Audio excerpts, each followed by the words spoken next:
after Monday waxaa waa qalajiyaala aad muqdisho uga dalbay markii qalajiyaashii baadina gudra waa ninka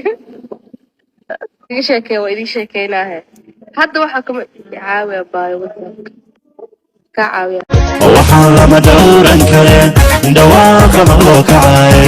markuna fiidiyo kacay oo xidhiidhi loo kacay damiirku intaa dhiman